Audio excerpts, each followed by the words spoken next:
So I got to the point before that we were discussing about how we were on this level here, and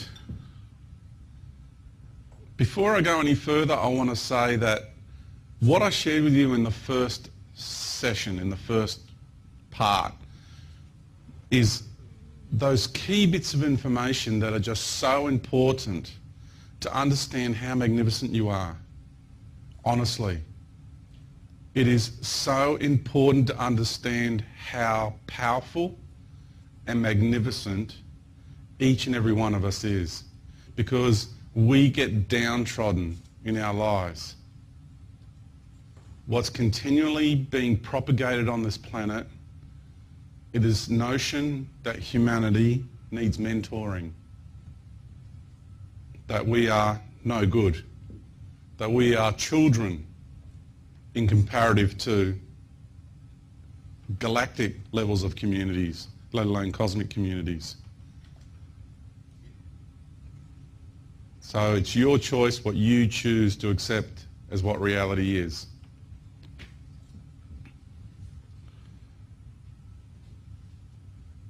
We got to this point and we needed to then put the brakes on, because life here was going to be very different to anything we've experienced before.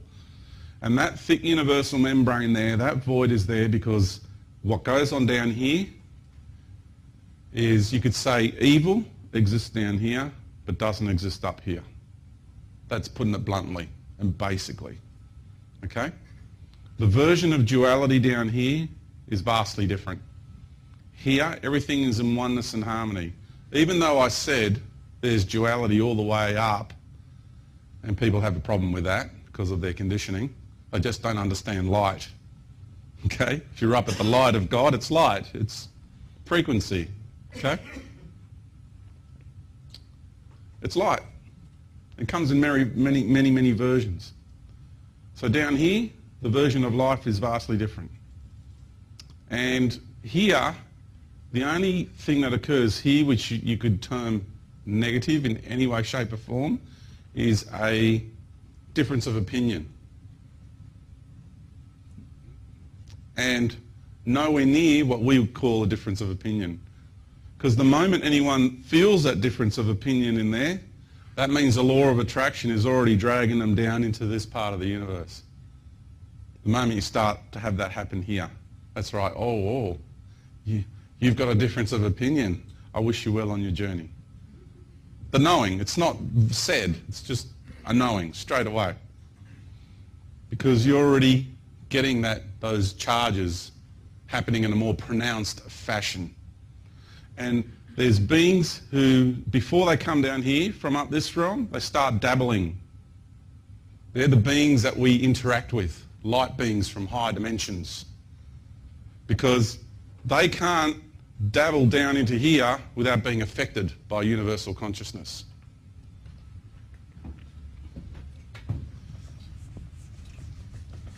Let me explain it this way.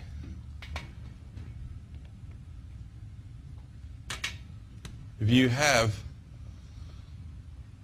plus and minus, okay, it's like the scales of life, okay, positive and negative, the scales of balance. The moment you start dabbling down to those lower paradigms, you're either exploring this charge of life further or you're exploring that charge of life further. So you're creating an imbalance. You're already starting to create an imbalance. So if you come from the fifth dimension,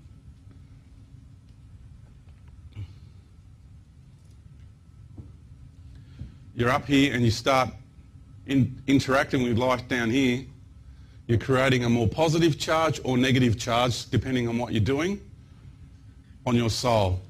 That means you're on your way down because you're creating imbalance. So if you have beings who are interacting and meditating, these wondrous beings of light, and they do like a healing or they provide information or whatever, then these beings here are starting to create an imbalance and they're on the way down. And that's what happens. It's like dipping your toe in to the pool before you're going to take a dive in. You're just getting a feel for it. And the more they interact, the quicker they go down. Because this is where the realm of unconditional love is. Unconditional love means you don't interfere. That's the ultimate definition of unconditional love. You just allow things to be. No conditions. You let things be. Universal law of non-interference. This is what we're discussing here. Because the moment you interfere, the moment you interact, whatever that paradigm is that you're interacting with, you're starting to get that frequency. You're starting to get that charge on your soul. You start throwing yourself out of balance one way or the other. Very, very important piece of information. Really helps you to understand when you're interacting with beings from higher levels what's going on here. They're already on their way in if they're interacting with you. Because all the beings of the true light and the beings of unconditional love, they just stand back and let life take its course. I remember dabbling. I remember having that charge happen. And I remember coming in. And what we have down in this realm, which I call the fourth dimension, in physical size, it's by far the biggest. Because we reach maximum expansion down through the universe in this domain here. It's massive. And all these different vibratory levels you see here, that's nowhere near enough. Do that times 100 at least. Okay? You just got to understand how many frequencies and overtones there are in that fourth dimensional paradigm. An incredible amount. And what happens is, because of that, when there's beings down here, when they look up, there's beings up at the top end of this structure. They look like angels, ascended masters, gods. This is something very, very, very important to understand. Just how big this paradigm is and just how caught beings and races are in this paradigm. Because when you're down here and you look up, there's beings up here that have angelic hierarchies, hierarchies of ascended masters, and all sorts of spiritual hierarchies going on. There are beings, look, you've got to understand we're talking about a universe, and we're talking about universal evolution over eons and eons and eons of time. It is very important to understand just how powerful some of these beings have become. We're talking about universal life. We're talking about cosmic life. Expand your awareness. Start realizing they have been manipulating life for a very, very, very long time. Billions of years. Imagine what they've learned over billions of years of manipulating other life forms. So please understand what we're talking about here. I acknowledge them and I respect them, because I respect, you've got to give credit where it's due. And they're genius. We're talking about genius here. I mean, this is all they do. They go and they present themselves to planetary populations and they manipulate them and they control them. And they've been doing this for eons of time.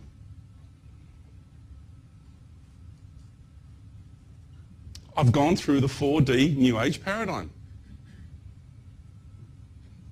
I've come out of it. I stood up in 2004 and said, I'm a member of the Galactic Federation of Light. You can see for yourselves my videos on the internet. Because when I got back from that journey in 2003, they manipulated me. They went to town on me because all of a sudden in the matrix, I stuck out like a beacon because my frequency changed so much. You know, it's like that thing pop up and you hit it with a hammer to bash it back down.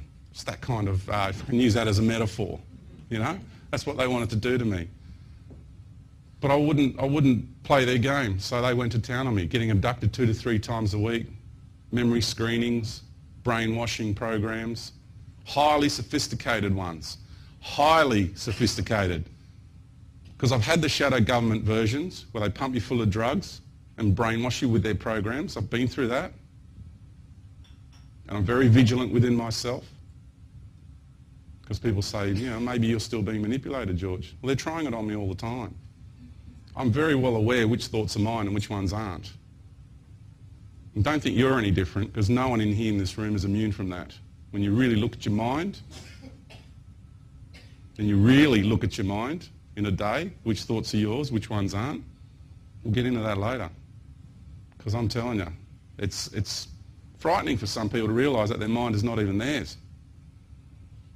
And I'm not making this up. It's just whether people have the strength, internal strength, to admit that that's happening to them or not.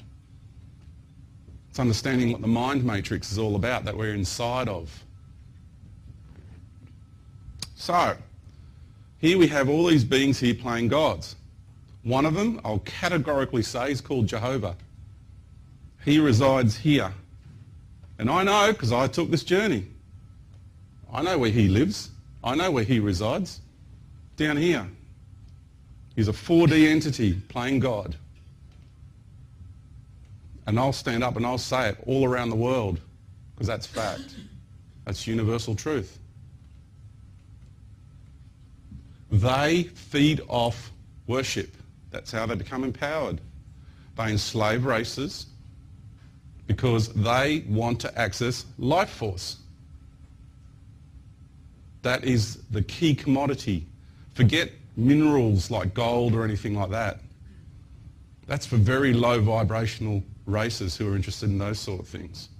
Then you go to technology. How can technology be used to control and manipulate life? Then you get to life force. How do you control life to manipulate life, to gain power through that life? Genetics are the number one commodity in the cosmos for those who are into commodities. I'm not. I'm just sharing with you the beings who are into control and manipulation and controlling collectives, economic collectives and paradigms of control. Our genetics are the most prized possession in the universe because of who and what we are, and I'm going to get to that. So understand what these beings want. When we worship them, when we pray to them, they've never ever been fed so much power, ever, in the universe. So here we have this incredible paradigm called the 4D paradigm. And the New Age at the moment on this planet is full of entities and beings and ET races, because you've got to understand thousands of ET races have been assimilated into these paradigms. We're talking about vibrational paradigms. Here we have a planetary paradigm. This reality vibrates a particular level. When I got taken to Mars, that planet vibrated a different level. When I was standing on the surface of that planet, I didn't like it. And for those who are new to this, we've got 1 million people there already. Nothing new behind the scenes. Don't forget, you're being treated like mushrooms. Kept in the dark, fed bullshit. I'm telling you the truth here. This is not a made-up story. So many people who work in these black ops are coming out talking about what's going on Mars. It's just a shock to mental paradigms who are not used to this kind of information. And you're probably thinking, well, wouldn't we hear about it? Of course you wouldn't. Do you know what's going on in the world of ballerinas? Who's doing what gig where? You don't, because you don't put your attention there. You don't put your awareness there. Do you know who the latest recruits are for Manchester United? No, because you don't put your awareness there. So if you put your awareness to these sorts of issues, you're going to find out for yourself. Don't take my word for it. I got taken there, and there's a whole lot going on in Mars which people aren't aware of. That's why the notion that a probe being sent to Mars is the forefront of human evolution, it's the biggest joke going around. It's the biggest joke going around. And you've got to understand the technologies and all the crafts that are available to hide in other frequencies. Our eyes can only see a tiny little spectrum of reality. And then you go to the infrared reality. I mean, buy infrared night vision goggles and look up at the night sky. Go for it. And you can see it's like peak hour out there. They're expensive though, but lots of people have done that. And you can see them flying around in the infrared spectrum. So we've come down through all these different dimensions, explored every single possibility and outcome. Maximum expansion. What are we doing now? We're bringing it together. We're bringing it together. Because if you want to now become a universal creator of light, you need to reintegrate all your fragmented self, states of self, and you need to then take all that knowledge and wisdom that you've gained through all of those experiences and reintegrate them. So I'll stand here before you now and I'm going to tell you I have been the most evil of evil that has ever existed. The most evil thing you could possibly imagine, I have been that. And I have been the most loving and the most caring and the most compassionate and the most empathetic being that has ever existed. I've been that too, and I've done that too. Because I have been everything that this universe has to offer. So have any of you been evil? If you can't go there, then you better think again. Why can't I go there? Why can't I see myself as being evil? Because you've done it in this lifetime, for starters. So get over your self-righteousness. Please, start being realistic. Okay? Address your egos and say, crikey, why can't I admit to doing wrong things to people? Because it's impossible to exist in this reality and be totally good all the time. It just doesn't work. At some stage in your life, you've done something that hasn't been right. You might not acknowledge it or recognise it, but one day you'll see what it's like for the person on the receiving end of you.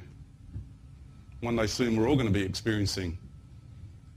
Like when the veil lifts, I'm going to feel everything each one of you are feeling now.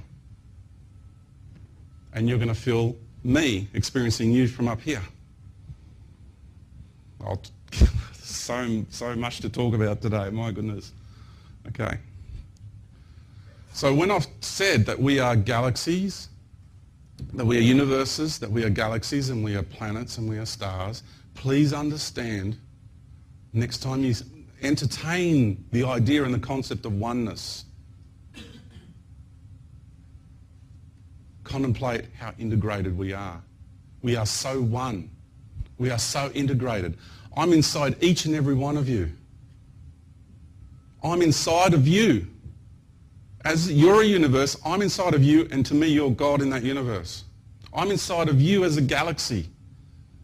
Not only as a being incarnate on a planetary system, but I'm a star in your galaxy. You're a star in my galaxy. I'm a planet in your galaxies. I'm inside of you as a planet. I'm inside of you as a star. And I may have multiple incarnational aspects incarnated on your planetary systems inside your galaxies.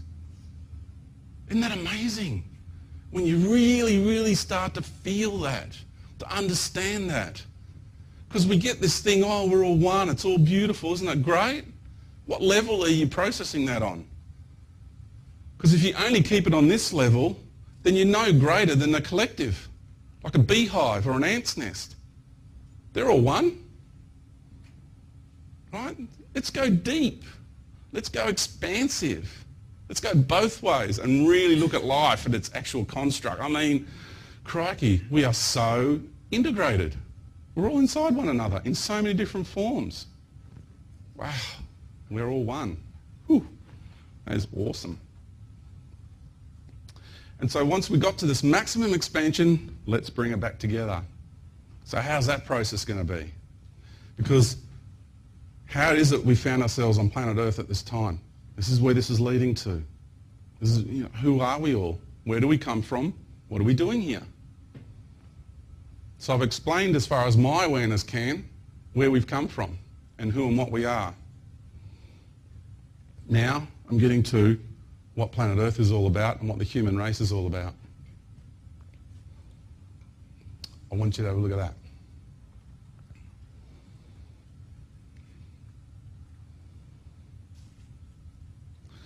To understand that concept is so important, because if you really want to get why we're all here and what humanity is all about, this is a very, very important ingredient. Because This overcomes the internal divide. Because all we do is judge ourselves and beat ourselves up. So I want you to know just how perfect you all are right now. As you are right now.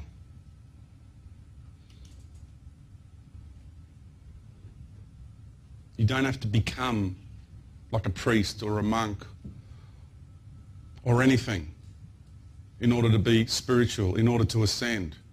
You don't have to be any of that. All you've got to do is be you.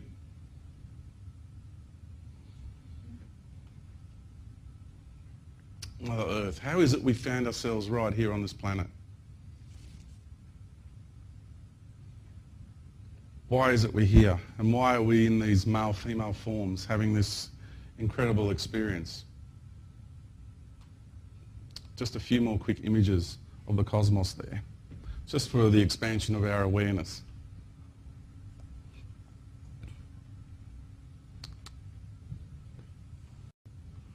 So we have this universal consciousness that said, right, all these beings are coming inside of me and they're going to learn how to be like me.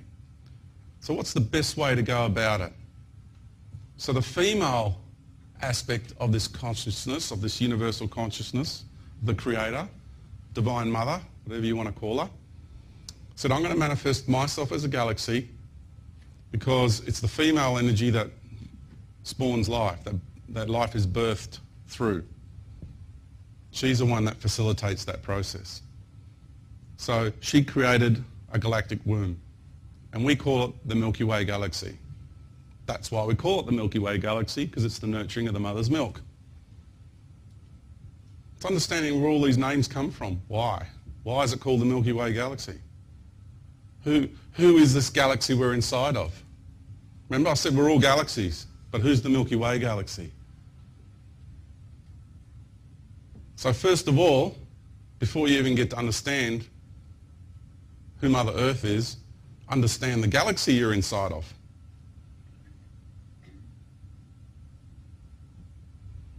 And in the Egyptian pantheon, it's called Ma'at. There's so many names in every culture. I'm just sharing ones I'm familiar with. And so each star system here, out of all these billions of stars, who are these stars? This is the interesting part. Each star system here in this galaxy is a fractal of a galaxy, if you understand what that means.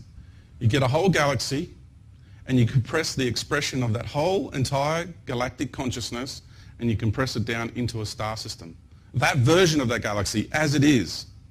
Not just that consciousness says, all right, I'm going to go manifest myself as a star and whatever happens as the star happens. No, I'm talking about get a whole galactic paradigm and compress that paradigm with all the life and all the experiences every being has ever had in that galaxy, and you squash it and you compress it down into a star. Because we are now on the road to compression. And that's understanding why this reality here is the densest in the universe. First of all, you've got to be in the densest galaxy, right, to be in the densest planet. You've got to have the paradigms, the vibrational paradigms and realities to facilitate the experiences. And so this galaxy, every single star system in this galaxy is a fractal of a galaxy. Because the Divine Mother Essence said, I'm going to facilitate this process. And then you've got the male aspect of the consciousness of the universe that has manifested itself as the Andromedan galaxy. And that's right next door to this one, and its consciousness is the male essence of this universe. Don't take my word for it. Connect with these beings yourself and find out for yourselves. I'm not making this up.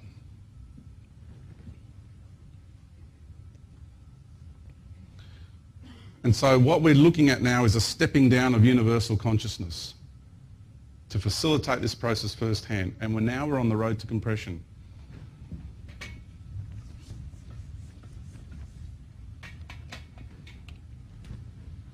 Because remember, we went to maximum expansion and now we're bringing it together.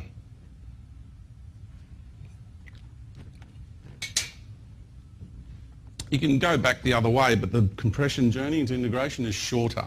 So that's why just diagrammatically, this is how I'm expressing it. And we've got it in our hands. This journey's right there in our hands like that. Okay? It's not some weird ET symbol or anything. It's just our hands is what we do things with, what we create, what we manifest things in the doing. And there it is right there. So we go the long journey of expansion, much shorter journey into reintegration. Because we're going to get everything integrated back into oneness and harmony, back to 0 point. And so here we are in this galaxy. And the way it worked was, who were the beings that were going to choose this journey into this galaxy? And so each galactic consciousness, reality of each galaxy, and all the spiritual hierarchies in each galaxy, all the beings that have had all their experiences there, got together and worked out who was going to represent that expression of life, them, those races and those peoples who exist in those paradigms, who vibrate those versions and expressions of life. And we stuck our hands up because the journey that was going to be undertaken was known from back then. And it was going to take only beings with a lot of wisdom and a lot of courage to embark on this journey. Because think about it for a moment. Here you are in a universal paradigm, you've had maximum expansion. Okay? We've gone to all these galaxies, we're having lots of fun, right? Cosmic wars, everything, intergalactic wars, all this sort of stuff. And now this road to compression. Because a lot of people got high and mighty as they are in that state of being. Because the road to compression means, crikey, I'm going to densify my existence, which means also I'm going to shrink my existence from this maximum expansion. And I've got to take this long, arduous journey. Very difficult, very challenging, very long, very arduous journey. And there's a chance I might get trapped in that paradigm for a long time. That was the other concern. And so we have every single star system here and all the beings that originally incarnated when this galaxy was created were the ambassadors and the way showers of life on this road to compression, on this road to integration, on this road to oneness. And so from there, we came into this galaxy, streamed in here, and we had what was called galactic wars inside. And the universal consciousness said, well, this warring energy, which is more male orientated, we need to transmute that now. It's the time and the process, the divine plan to transmute that energy. So the male consciousness said, I'm going to manifest myself as another reality inside of you so we can transmute that energy. And that's what we call the Orion system, the Orion Nebula. So you've gone from the consciousnesses of the universe and they've manifested themselves as galaxies. Now they're manifesting themselves as star systems within this galaxy. Because if you look at yourself as a creator, put yourself in their shoes for a moment, right? Are you going to have a universe, and you're going to let beings stream inside of you, and you're just going to sit there high and mighty and say, no, you guys sort it out? How are you going to go about sorting this issue out of maximum expansion and integration and separation? A lot of divisions between beings. How are you going to sort that out as a creator? How would you go about it? What plan would you devise to make this happen? Would you force them into a small confined space and get them to sort it out so they learn for themselves? Or are you going to do it for them, which they'll never learn from, really? So if you look at it from that point of view, this makes sense. So the Orion Nebula was manifested.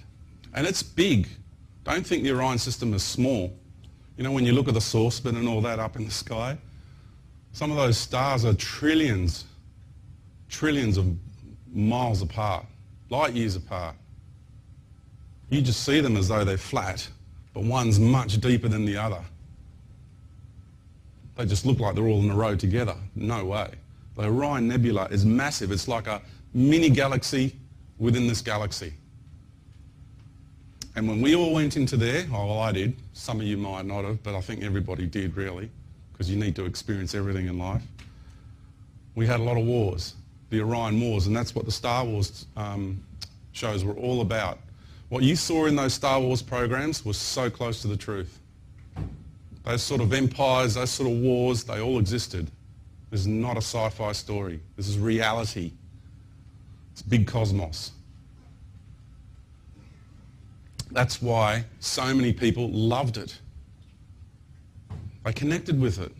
That latent memory deep inside of themselves. I've spoken to people who remember being a part of that. The deprivation of spirit there was disgusting. What took place in the technology that was used to quash the spirit of beings was absolutely disgusting. I remember being there, and I'm tingling from head to toes, I'm telling you. It was really a very tough time, because that's why we call Orion the hunter. It's the archetype. Because you need to have that vibrational energy. The male warrior energy needed to transmute. It was a big part of our integration process. Got to get that warring tribe energy out of us. So a massive chunk of that energy got transmuted in that paradigm during that epoch and that era. And so what we have now is another stepping down. The female consciousness manifested herself as Sirius. And that's why when you look at all the teachings of the cultures all around the world, Sirius and Orion are prominent in every single one of them. You've got to understand just how important these two energetic patterns are, these star systems are. And the third biggest one of amount of energy that's invested into this reality is the Pleiades. And I'll get into that later. Pleiadians are very, very important in this process. Now, as you know, Orion or Osiris, because that's what they're talking about there. There's all sorts of ideas about who and what Osiris is. Osiris is the consciousness of the Orion star system. Okay? They got together, him and his wife Isis, which is Sirius, got together and had a child, a son, Horus, who just happened to be the sun god. And he's not sun god as you know him, not the real one. Okay? It's not into worship or anything like that. And so the female energy manifested herself as the earth. Mother Earth, Father Sun. I know from personal experience who the consciousness and the essence of the being that is this planet is, and I know through personal experience who the consciousness and the essence of the sun is. Why do you think the sun is so prominent? Not because it just gives us light, but you're inside that solar system. You're inside this solar system. You're inside this being. If you know anything about cosmic paradigms, if you know anything about life in the universe, then you know that if you go and you exist on a particular planetary body, it means you are on a being's body. It's like someone coming and living on your body. You just got to realise how cut off from reality we've become. To have lost that memory, that most basic principle of understanding throughout the whole universe, you've forgotten that. You exist right here, right now, because this woman had the courage to manifest herself as Mother Earth. If she didn't, this planet wouldn't be here, you wouldn't be here. So your very existence here, to begin with, is because of her. You breathe in, right now you had a breath, didn't you? You breathed her atmosphere. At the break you had a drink, didn't you? You drank her waters. You eat her food. Just really basic contemplation. Crikey, yeah. How often in a day will you stop and go, thanks. Thanks, Big Mama. I appreciate that. Thanks for the water that I drank. Thank you for the air that I breathe. and the food that I eat. Thank you for allowing me to come here and exist and have my experiences on your body. But we don't. Some do, but not many at all. How disconnected we've become from reality. My goodness. So how an essence incarnates into a reality is like this. You know how I said we came into the universe and we enter the universe, become one with the universe, calibrate with ourselves with the universe, right? Well, we do the same. We enter a galaxy. If you're going to incarnate anywhere in the universe, this is how you go about it. First of all, you enter through the core of that galactic consciousness, because that galaxy vibrates different to every other galaxy. Each galaxy's got its own vibration, its own expression. So you enter through the core of the galaxy and you merge and become one with the being that is that galaxy. That's for starters. Then your consciousness, your essence, travels out through one of these arms, if it's a spiral arm galaxy like this, like ours, down through that river of life, or an umbilical cord, if you want to put it in reality. It's like a river and you've got cities clustered around, you know, a river. It's the same principle. You've got energetic life force streams and you've got all the stars and planetary systems clustered around these energetic life force streams. Scientists want to call it just its gravity and things like that that create this. But it's not. It's so much more than that. It's deeper than that. And you then gravitate, right? Gravitate to the star system that you've put your awareness to, that you're heading towards, you're gravitating towards it through the law of attraction. You are being attracted to that vibrational paradigm, to that vibrational reality, to have those particular set of experiences. Get where I'm coming from here? And you travel out through there to whichever star, maybe it's that little tiny dot right there. And you go, that's where I'm headed. You might have a few little stops along the way for whatever adjustments or things that you need to do, but then you get there. And then you enter through the core of that star.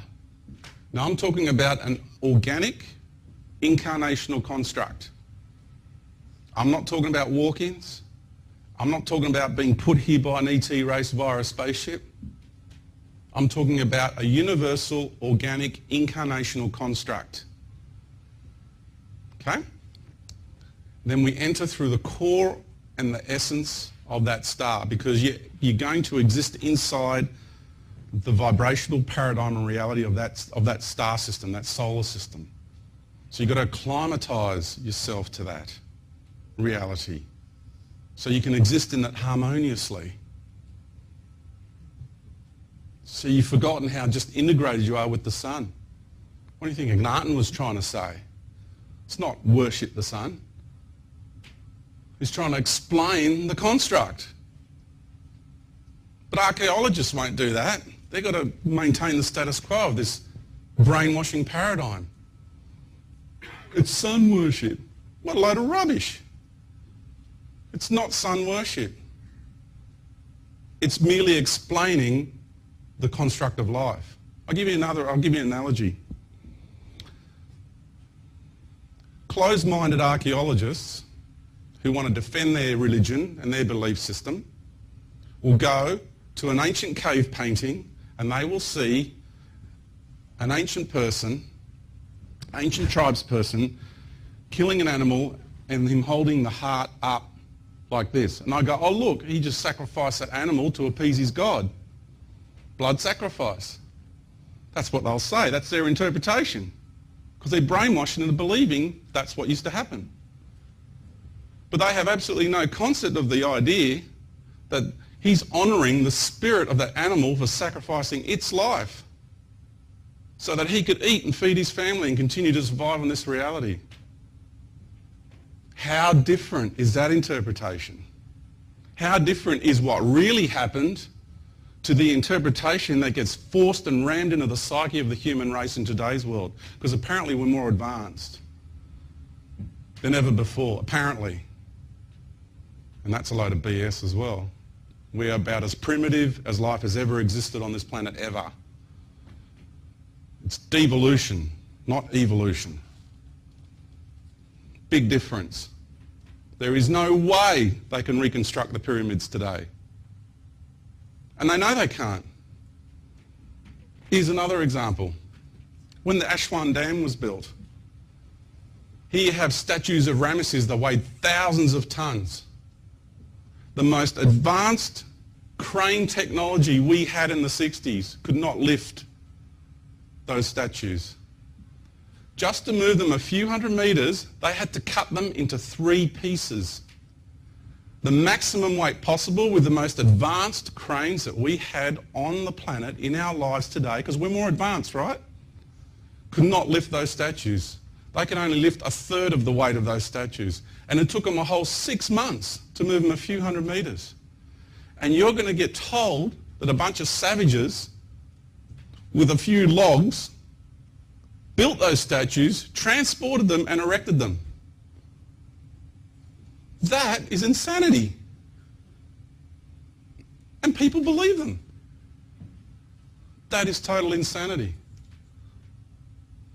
So please, let's get real here. Let's get real. Let's start being real, because I'm a realist. I'm not into fantasy. I'm not into belief systems. I'm a realist. I travelled, I experienced, and I know what's real. And I damn well know what's not real. I know about the illusion. I know about the lies being imposed on the human race. I know about them. And I'm here to expose them. And I will. Okay. We have, like I said, our incarnational construct. We entered through the essence of the sun. We then entered through the essence of the earth. We became one with Mother Earth. You are so integrated with her, let alone that you're breathing her air right now, you're drinking her water, and you're eating her food. So all you're going to do is remember that connection. This is not about goddess worship. This is not about sun worship.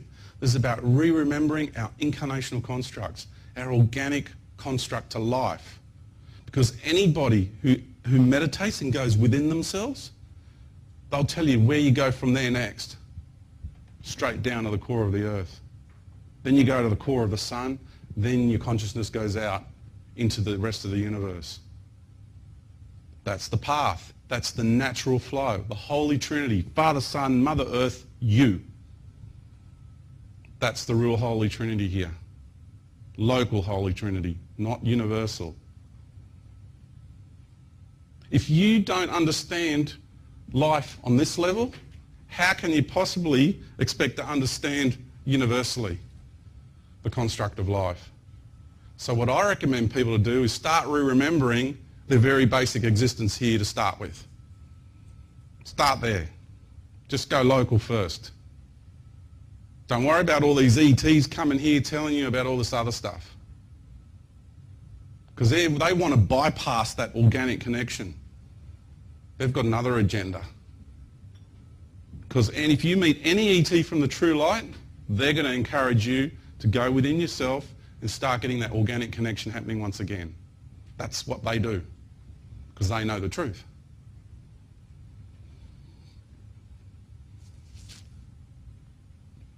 That's why we're here on Mother Earth. And that's why so many ET races are fascinated in our genes, because we are human. What does human mean? For those who are not familiar, I've mentioned this before, but for those who are not familiar, what is human? And people have a go at me about this definition. Right? Let them.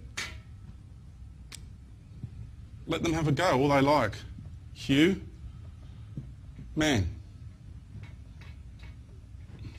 That's an ancient word for God. That's an ancient word for mind.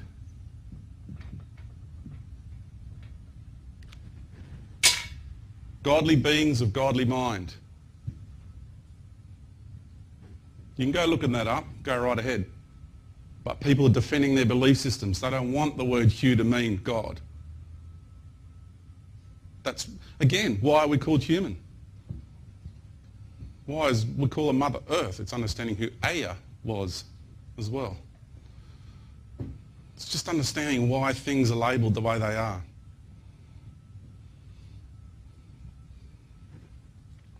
Okay. Godly beings of godly mind.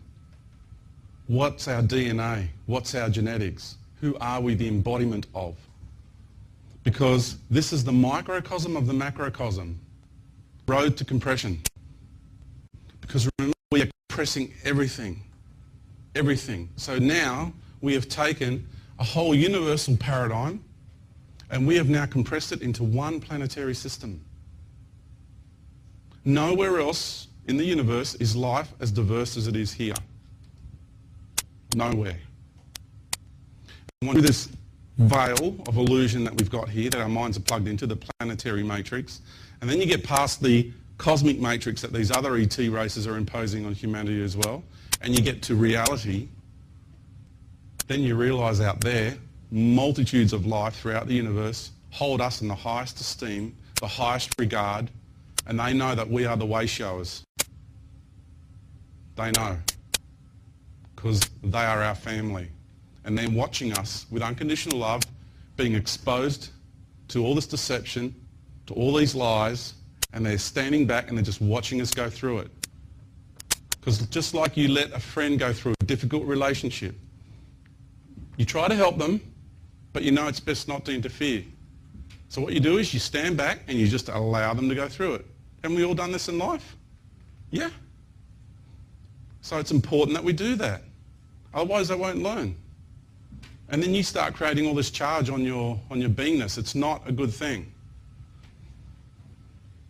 So you've got to be unconditional, no conditions. Because the moment you start interfering, participating, that's conditions. Conditions apply because you're making that scenario become what you want it to become. You're not standing back and just allowing it to take its course.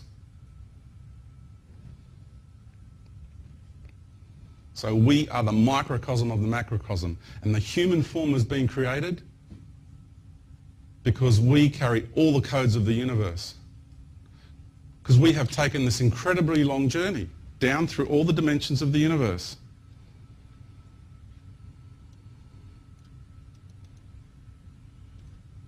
Down through all the dimensions of the universe, exhausting all possibilities and outcomes on every single level of existence, everywhere. Been it all, done it all, seen it all.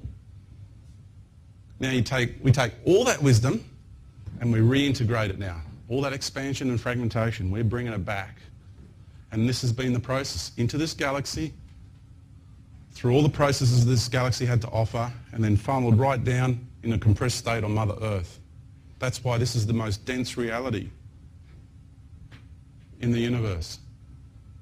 That's why everything's so intense here. The version of duality here is more intense than anywhere in the universe.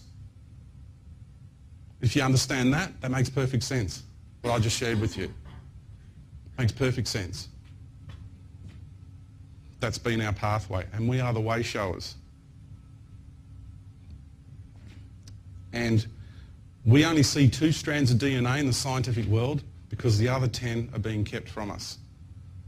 Because our whole scientific world on this planet is under the control of an extraterrestrial group, just like everything else is under control, to a certain degree, by the ETs, an off-world cabal. Because if you think it's just the ruling elite that control things on the planet, you better think again. Because they have off-world overlords. And I've had to deal with this behind the scenes personally.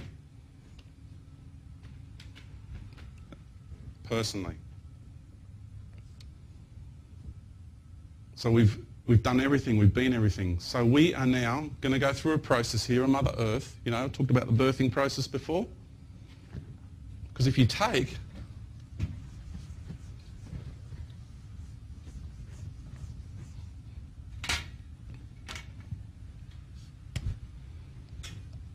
let's express it this way.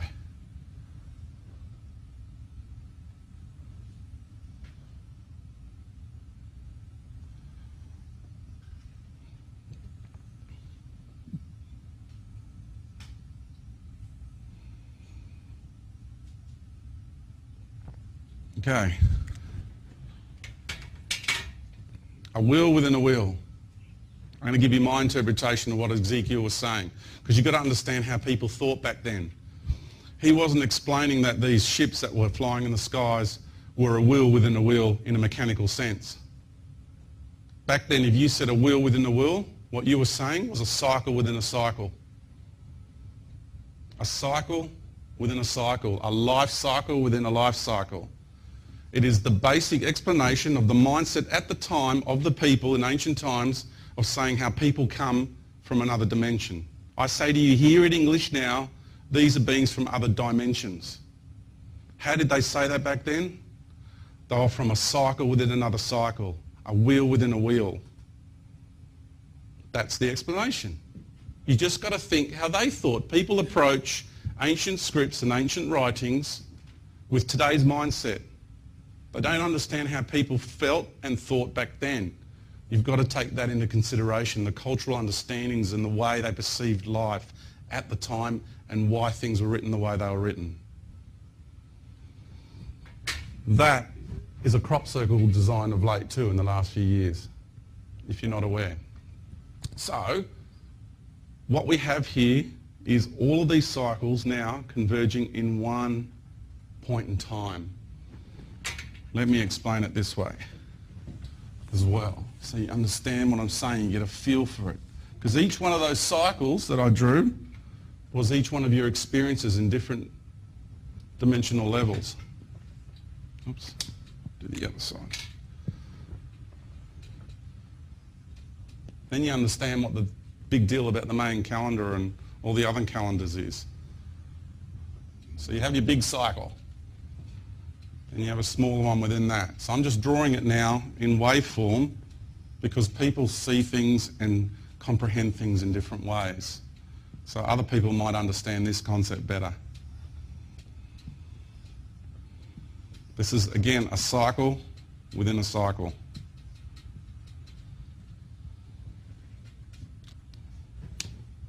And what we have here is a point in time in galactic consciousness and cosmic consciousness and universal consciousness that this whole journey, if you can,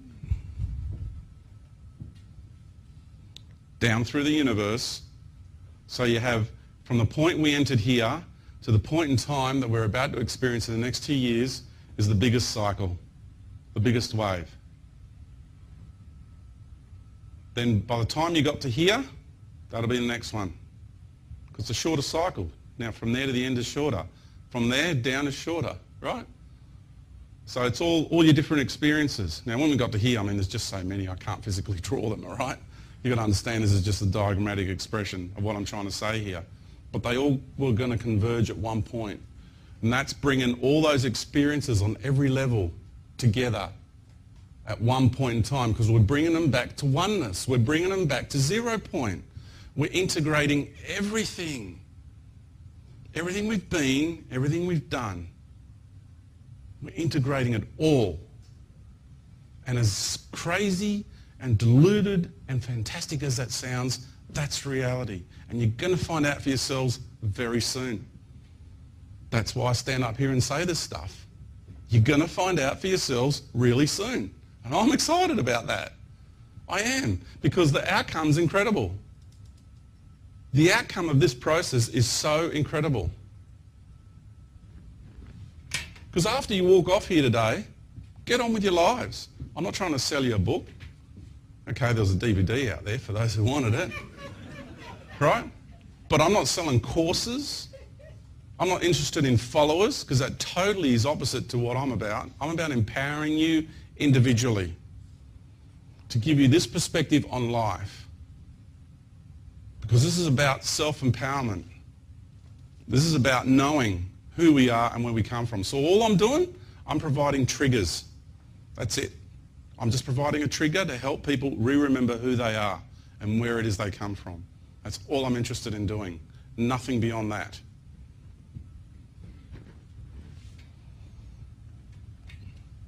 All of that comes to an end at some stage. We're bringing it all together. 0 point oneness. And that is what the Mayan calendar was about. And that's what the Mayan calendar expresses. The universal cycle, the cosmic cycle, the planetary cycles. A wheel within a wheel, a cycle within a cycle, all converging. And for me, the cycle does not end on the 21st of December 2012. It doesn't. As far as I'm concerned, it doesn't end there. Because that's a solstice. See, we're in the precession of the equinoxes. So there's a mechanical process to this as well. I'm not just going to throw theories at you. Look at things, look at all of it. It's a whole package. Why does the Earth have this wobble on her axis?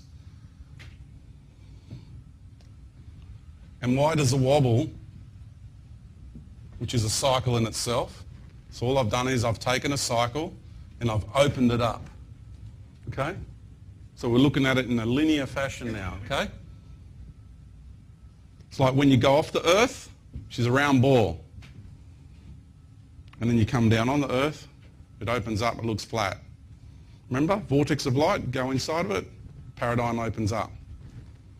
Cycle, precessional cycle, come in onto the cycle from high level of consciousness, you experience past, present, future. There's a vortex, cycle. When you go down in that cycle, in that precessional cycle of the equinoxes, you experience it in linear fashion. 24,832 years is the duration of that cycle. Fixed timeline from beginning to end. These are different to the numbers you normally hear. I suggest people take these numbers and start playing with the harmonics around these numbers, because these numbers plug into our DNA. Harmonically. They do. People don't want to accept that fact. In the early 1900s, they measured our precessional cycle at about 25,800 years, that's it. 25,800 years. And they thought that was pretty accurate back then. And they were very accurate.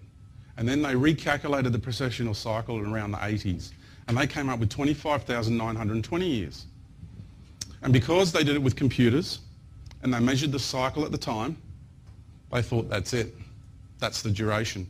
Because we're more advanced now. We have technology. So we're more advanced, right? I'm going to have another little dig. Why do people focus on the Mayan calendar? Well, after 5,500 years, it's only out by 20 seconds in its phases. We operate from a Gregorian calendar because we're more advanced, which is only 500 years, and we've got to make up a day every 4 years. So we're more advanced, right? So those guys back then who were a pack of savages had no idea about cosmic cycles whatsoever. No idea. No, because they were dummies, they were savages, they were bloodthirsty people, right? Which is a load of crap as well. Might have been one little group, but they'll make that the whole. Because they've got to taint the ancients, because we've got to fit in their model of reality. I'll get into the moon later too, that's a ripper. So, 24,832 years. Why are they measuring it as 25,920 years? What they are missing is the acceleration factor of this cosmic cycle. What they are looking at is the illusionary timeline. And you know me, I don't like that word illusion, but there is an illusion going on here. Not the whole planet and everything, just the matrix, the mind matrix is the illusionary part. And that, because we are below oneness, we are below unity, right? I'm not going to stay on numbers for long, just some people like numbers, so I'll do this. If you increase that by 1/5, because that is the Christ ratio, the golden ratio, the Buddha ratio, the Krishna ratio, whatever you want to call it, the magic ratio of life, and we are below unity. That's where it's at, right? The manifestation of life below oneness and unity, below one. You increase it by 1/5, you get 26,366.618 years, and there it is again, magically on the end. 366 days in the year, and on it goes, right? People say, but George, you said numbers can say anything. They can. It's a label. I'm using harmonics to describe the cycle for those who are into the quantifiable language of numbers. Okay? This isn't times tables numbers. This is sacred geometry and sacred harmonics. Totally different level. Right? These two numbers here and that, these two symbols are the two main numeric symbols that built all the ancient structures and monuments and Gothic cathedrals. Those two. More than any other numbers. This one, the relationship between the male and female, the ratio. This one, the ratio of life. Both of them, the circle, that's pi, right? And that's phi. You can do it this way, or you can do it that way. It's just the line going through the boundaries of the circle. The female and the male. The female and the male. Father, Son, Mother Earth, men and women.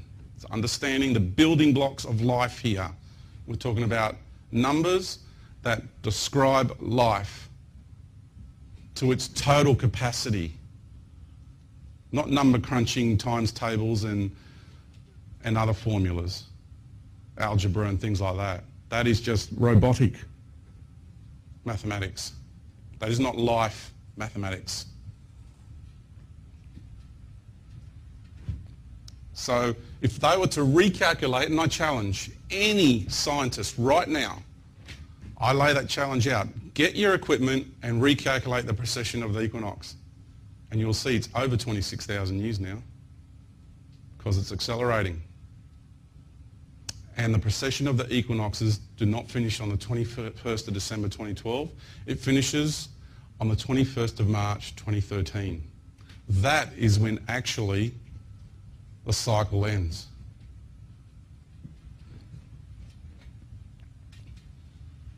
Okay. Just a little bit of number crunching for those folks who like that quantifiable language.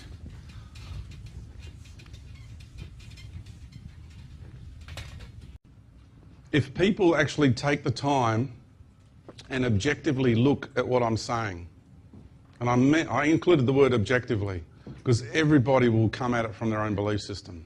It's habitual, we can't help it. I do it, right? Because you could say that's your belief system, George. And I work very hard at making sure it's not an egoic belief system. I'm a realist and I'm objective, but I'm a defender of the truth. So there's times when I speak when my inner warrior comes out and I get very, very stern in my expression. It comes from passion, but I'm also defending humanity in that moment because I'm speaking on so many levels of life. I'm not just talking to you here in this room. I hope you can understand that. Yeah, you understand that. Yes, thank you. Okay, there's a lot more going on this planet than people realise.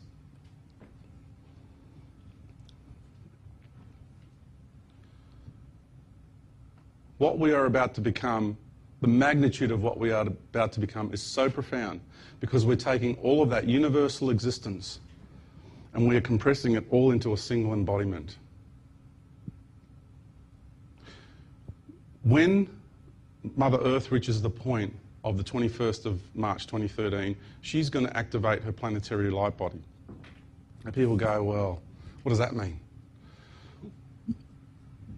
What does it mean for us in our everyday lives? What does it mean for me? You know, I've got a job, I've got a car, house, family, career. What does it mean? What does ascension mean? What's this ascension thing everybody talks about? Well, let's look at the word ascension. It means to ascend, state of ascending. So what we're doing is we're taking a vibrational reality and we're raising the frequency. That's all that's happening here. And on a mechanical level, what does that mean? Well, it means that atoms will spin faster. It means the molecules will vibrate faster, because that's what determines dimensional realities, by the way, for those who don't understand that. Because when I've travelled from this reality and I've gone to other realities and spaceships and other planetary systems, everything vibrates different. You just go into a ship and you're in there with ETs in their reality. That craft itself has its own vibrational pattern. My atoms spin differently, my molecules vibrate differently. And when I get put back, sometimes it took days to recover. I'd be in agony for days. So it's understanding that. When you go to another planetary system, it vibrates differently. Some planetary systems were comfortable, some were uncomfortable. Some were vibrating closer to the paradigm of Mother Earth, some were not. Mars I didn't like. It's a male warrior energy, that being, that's the consciousness of Mars. It's just there. It's still got life force in it, but there's not much there, but he's still there. He's just sort of like sleeping at the moment. But I didn't like his energy very much. But I've got to overcome that, because that means there's something about myself I don't like. See? So this universe is a mirror. So whatever you don't like about me, you've got it inside of you.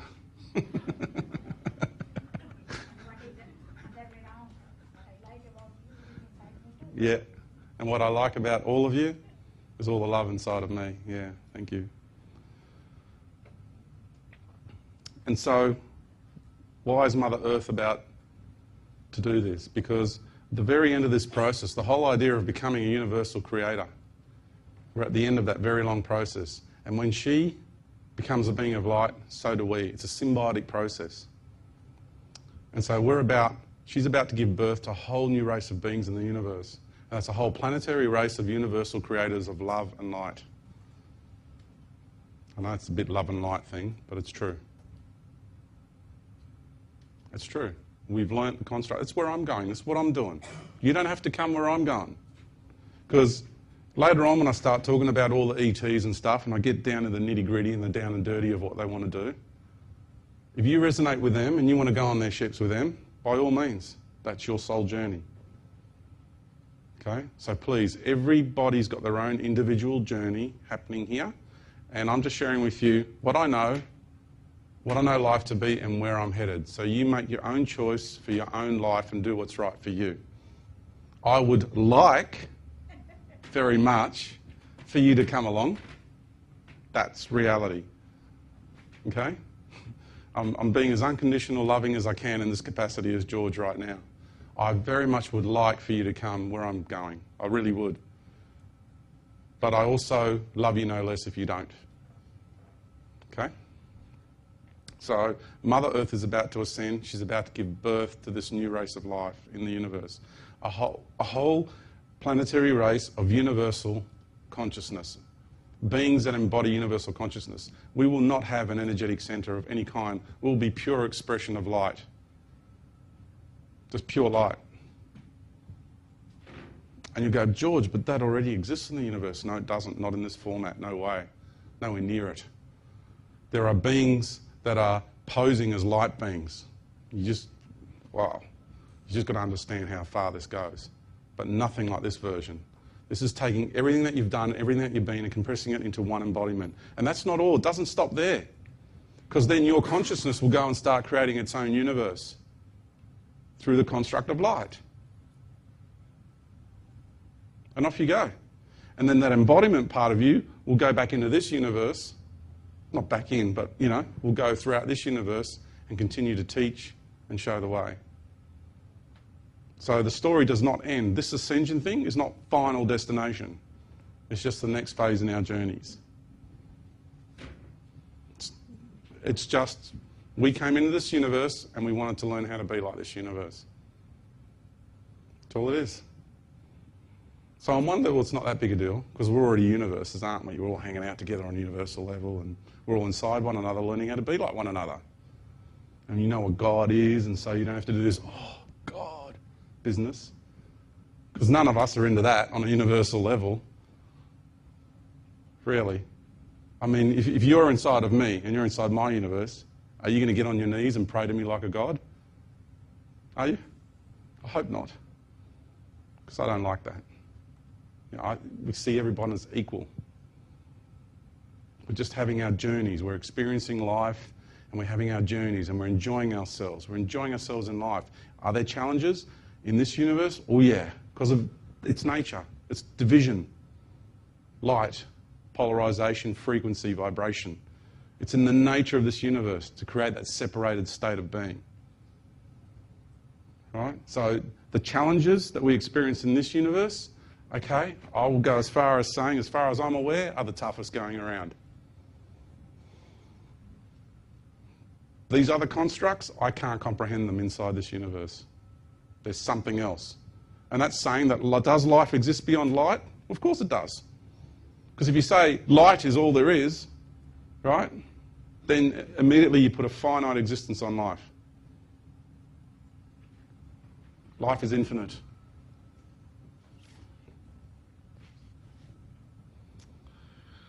Okay. I've got some images there because there's a lot of people at the moment who are feeling Mother Earth. They really are. And there's just some wonderful expressions that are happening because, like I said, I'm not into goddess worship, but I honour, I acknowledge and I respect the fact that I'm living on this being we call Mother Earth, on this wonderful woman who had the courage, and I'm going to get into some real hard nitty-gritties here, okay? I hope you don't mind, but I'm going to just get a little bit serious here for a moment because I need to. Not just for you in this room, please, okay? Can you understand this is not just for you in this room? But there's something I need to share with you that's very, very important. And that's understanding the male and the female energies and that being that we call Christ, and I'm not being religious here because I'm not into churchianity, but I understand Christianity, okay? I understand Christianity. I understand what took place 2,000 years ago. Because in all the journeys that I've had, you begin to reawaken and understand what took place. And I want to share with you the sacrifice that man made 2,000 years ago, because it's not what you think it is. Let me put it this way. We're told that he was beaten, right? He was beaten. That's what we're told. So what? I've been tortured in this life. This is where I got this understanding from. You know, when you're being tortured, you go through a lot of stuff within yourself. Like you go to places you never thought you'd go. I've been tortured by the shadow government, I've been tortured by the ruling elite, and I've been tortured by extraterrestrial races. So I know what I'm talking about. I know what happens to you when you're in that state. I suffered post-trauma throughout my life. So I know what I'm talking about. And psychologists and psychiatrists can say whatever they like, but they are programmed zombies. And only some psychologists and some psychiatrists are actually now understanding and beginning how much life exists beyond the mind. Because what is the mind? Let's get real here, okay? I said I'm a realist. What is the mind? The mind is the software package of the brain. Your brain is a biological computer. It's a biological transceiver. The mind is the interface for your higher consciousness to interface through your mind, through your ego, to this reality. That's all it is. But because this is the microcosm of the macrocosm, our mind is also a labyrinth because all possibilities and outcomes are here. So therefore, the human mind on planet Earth is also an infinite labyrinth. So that's why you've got to be very careful with what you choose to believe and where you choose to go in life and what you choose to think. I have been through this process on very deep levels, to the nth degree. Throughout my life, have people tried to tell me that I'm crazy. And they just don't realise how programmed they are. They don't realise how their minds are contained within such a small paradigm of reality. Because what I'm sharing with you here is beyond the mind. It's into the essence and the core of your being, into your heart, into your true connection with life and the universe. So people can say whatever they like about me, but they have no concept of the magnitude of my experiences. And that's what frightens people out there about me. People in authority, positions of authority, right? They're very, very frightened of me because they know how much of a threat I am to their status quo. They really do know that.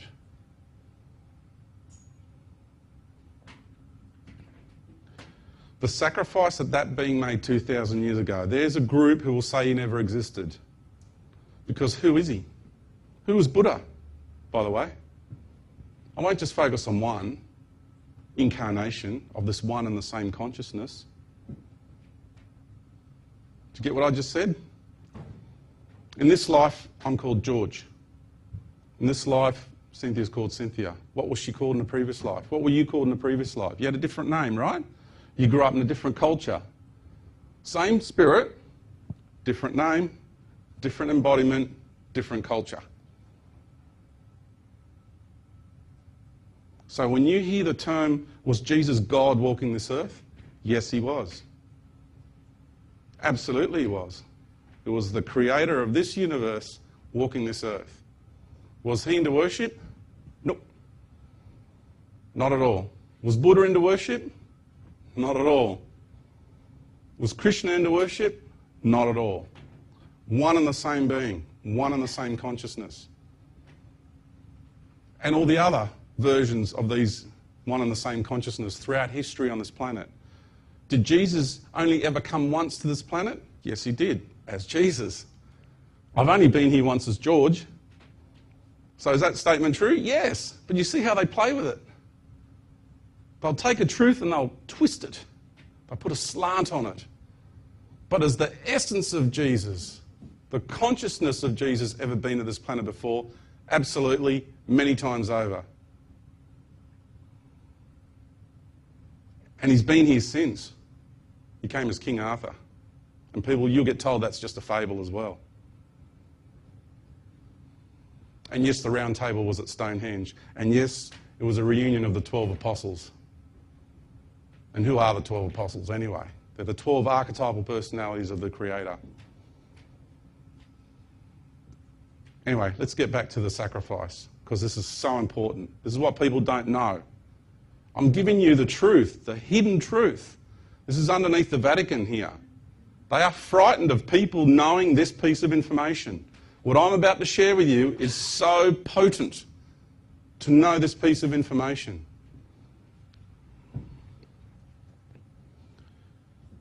Jesus is the walking incarnation of the Son of God. Not S-O-N, but S-U-N. They like to twist things. Buddha was the walking incarnation of the sun. So was Krishna, the light of the world. Both metaphorical and literal.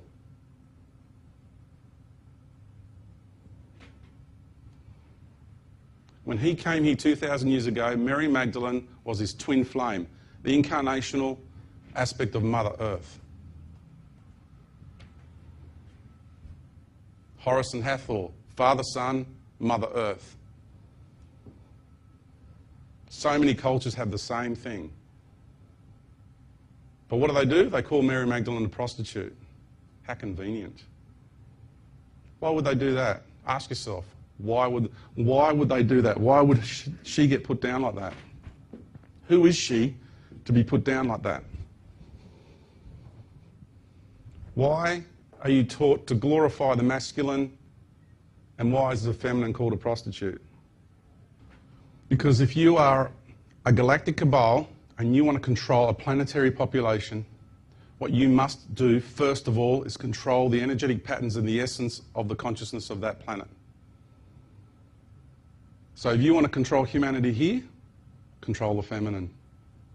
You control the feminine, you control humanity. You suppress the feminine, you suppress humanity. Now you understand why the women of Islam wear the veil. Because the feminine is hidden behind the veil. I've seen through the veil. I've experienced life beyond the veil. When you travel into Avalon, like I have done, and I manifested a body there. Like I said, fifth dimension, it's the 5D realm on this planet. It's called Shambhala in other cultures. It's called Chula. It's called Valhalla. I'm not talking about Agartha. That's something different. That's an ET holographic reality inside this planet. That's something different. If you're not used to travelling in different realities, you go there, you're just going to think it's heaven. It'll be so wondrous. Because the foundational frequencies of that reality are designed to stimulate you. And I didn't like it, because I've already got the connection to the higher frequencies. And so when I went there, and I'll say, James Redfield, you're a legend, because he's the only one that I've ever seen anyone write about Shambhala, and he said predominantly the beings in Shambhala are feminine. And I thought, good man, he knows.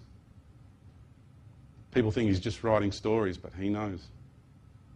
Because the fifth dimensional realm, Avalon, Shambhala, whatever you want to call it, is the realm of the mother, is a higher aspect of herself on this planet. And yes, the beings there are predominantly feminine. And I went there and I had meetings there, and everybody's preparing for the great change and the great shift that's going on here. And like I keep telling you, everyone else knows it's going on, and you're just being treated like mushrooms. It's all this I'm sharing with you, it's no news to anybody outside of this reality.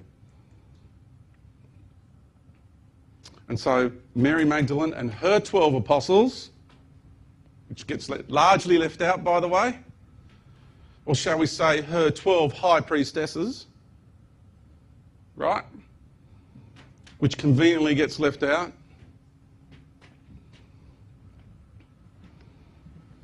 It's a big story. I'm going to spend a little bit of time on it, but it's a big story. It'll really help you understand what's going on. Because our societies are Christian-based societies. Right? So I'm just going to stick with this for a while, because this is what the majority of you are conditioned to. If I stood up here and talked Vedas, you wouldn't get it. So I'm communicating this message to you through Christendom. Get it? Because we're programmed into Christendom. I'm christened Greek Orthodox. I'm not putting down anyone's religion. What I'm exploring and bringing into question is my religion. Get what I'm doing here? And I'm going to get right into it. Because there's things going on with my religion, which is very similar to yours, that is just, oh, you wait till you hear what I have to say.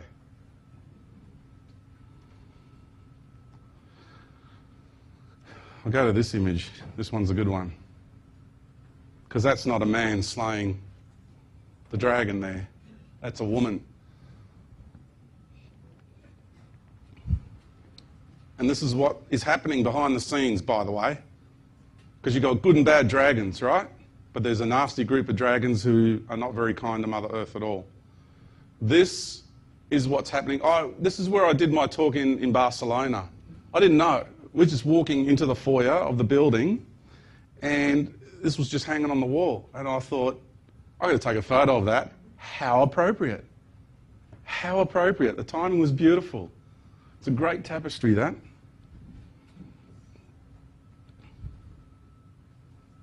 Because notice it's gold, right? Notice the colour.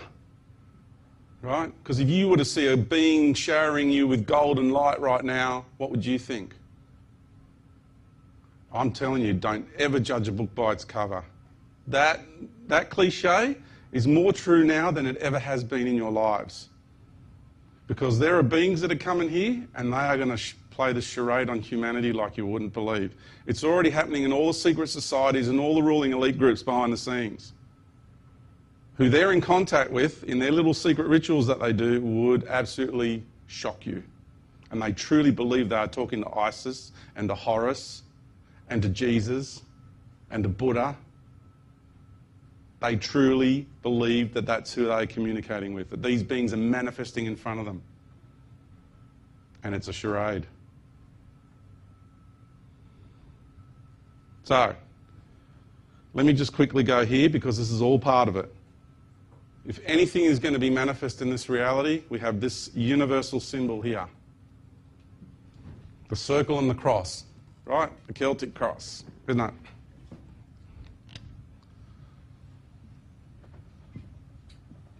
Right, you've all seen that. Okay. The four basic energetic streams of manifesting anything: feminine energy, masculine energy, love, and knowledge. That's it. At the very top end of the universe, they're the four that make everything into existence. Everything. 4 flavours of life. Your I am presence exists via that construct because you exist in the middle. In there, it's eternal, the intersection there. All right? And then when you start manifesting life in the seventh dimension, these principles come into play out there. So,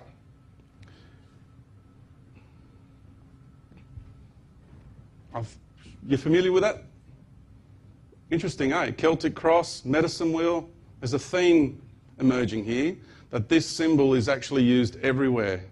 It's actually used throughout the universe, in case it's a universal symbol. That's what I'm trying to get you guys to understand. It's a universal symbol. This next picture might surprise you. Bet you didn't know the Aborigines use it.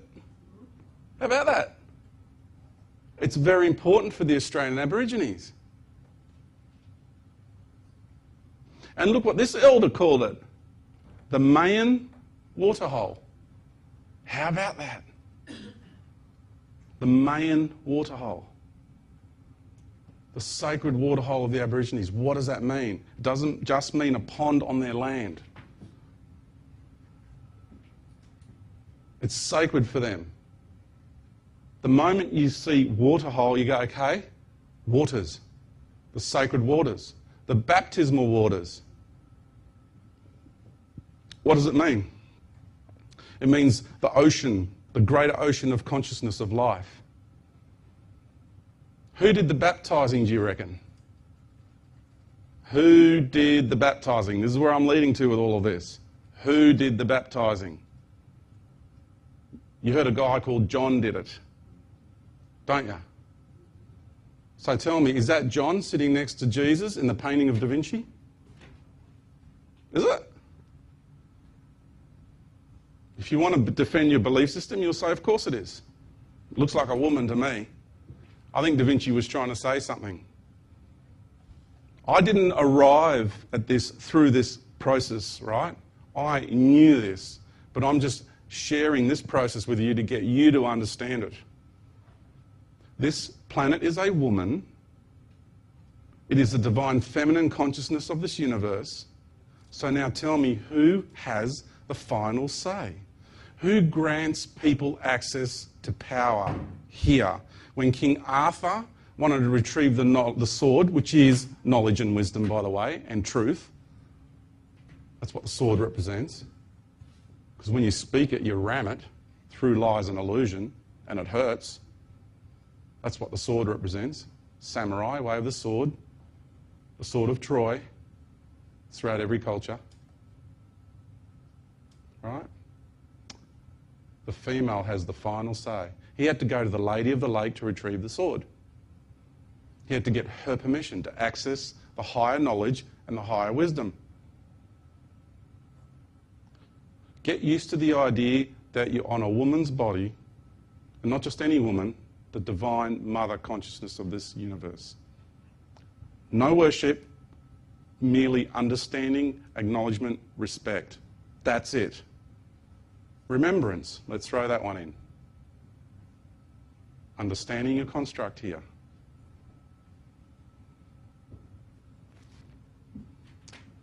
I know we're going to go for a break, but I'm just going to take this a bit further, if you don't mind. Is that okay? Yeah? Because I want to get into the sacrifice of Jesus. If Jesus was the walking incarnation of the Son, then what did his death mean? Because when I look at it from the point of view of he was beaten, and he was the universal consciousness, and he died to show us that he can die as a mortal man, right? Because I don't believe the church's version of events, right? In the fact that I know he was crucified, I know that much, because he was nailed to the cross, right?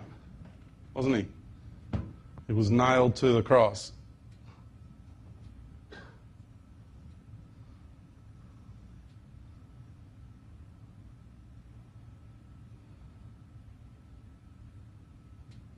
Right? It's understanding what they're throwing in your face, ladies and gentlemen. He was nailed to the knowledge and the wisdom and the truth of life. Because when he died, that heralded the Dark Ages, didn't it? After that, people were being burned at the stake and tortured and raped and pillaged for knowing life outside the doctrine of the church. But really think what I'm telling you here. Really think about it. Understand the symbolisms they use. Why is that thing being used? Because it's the sword. It's knowledge. And that's what died when he died. And it heralded the Dark Ages and plunged this reality down. But that's not all. That's nowhere near all. Why was he crucified? Why did he die? What was his real sacrifice? He relinquished his authority over this domain. His authority as the husband to the wife of this planet.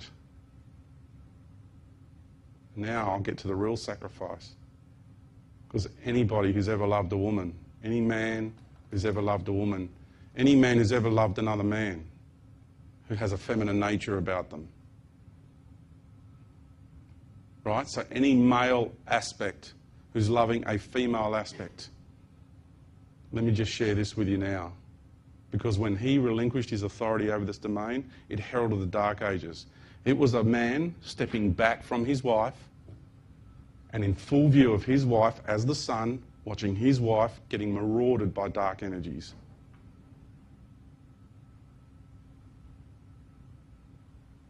That is the true sacrifice. That is the ultimate sacrifice. Because the other version doesn't cut it for me. I wanted to know what really went on. That's big. That's as big as it gets. A man stepping back from his wife and allowing her to be marauded by others. That's big. And if you understand the consciousness of this planet, you understand the consciousness of the sun, and you understand what they have done for us.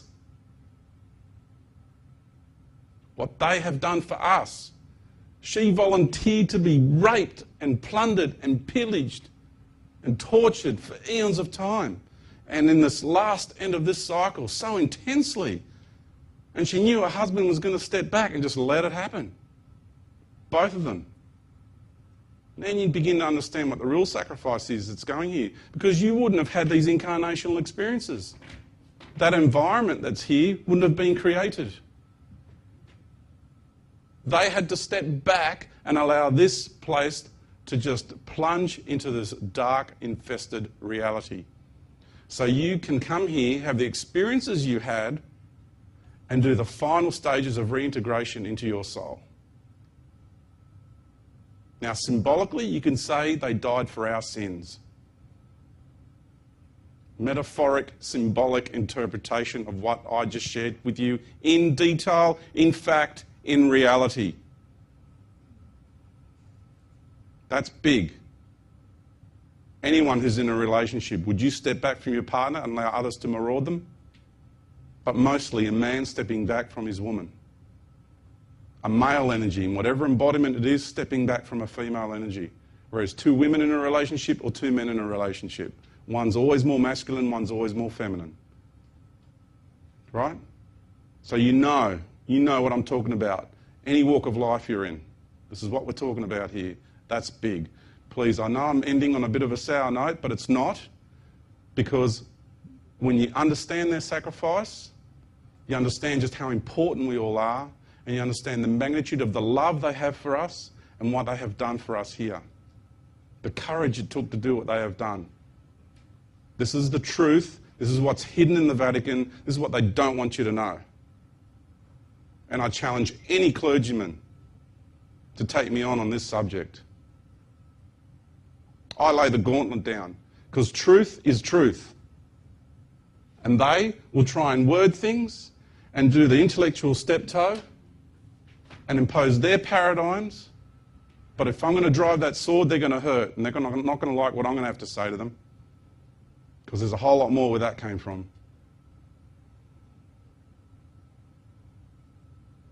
And the Vatican is scared. They know I know. This piece of information going out means they now know that I know. Father, Son, Mother Earth, universal consciousnesses. And you know what? When the veil lifts, you're all going to know this. It's awesome. I love speaking the truth. It's so easy. Because it is. It's what is. It's the way things are. So now all of a sudden, you know, I'm feeling the room. I'm feeling your consciousnesses. I'm feeling your energies. People freaking out a little bit here, but it's all right. Other people connecting with it. Other people got emotional because they're starting to reconnect with that truth. Okay? It's all right. Just allow yourselves to be. Other people think I'm nuts. It's good. It's healthy. That's the spice of life, the diversity of life. But reality will always be there. It'll never change. Never faltering. It's always there in the background if you want to play with layers of illusion above it. Go for it. Explore. Enjoy. But thank you for listening and have a really good break. And please contemplate what I've just shared with you this time around. Thank you. Thank you. Thank you. And may I just ask, if you're going to applaud, I actually request that the applaud doesn't go to me. Okay? This is going to sound weird, but if you're going to applaud, I want you to applaud in each and every one of yourselves, okay? Okay, at the end, right? Okay? Maybe I'm being presumptuous here, but at the end, when it comes to the end, you applaud yourselves because you're all heroes here. All right? Just want you to know that.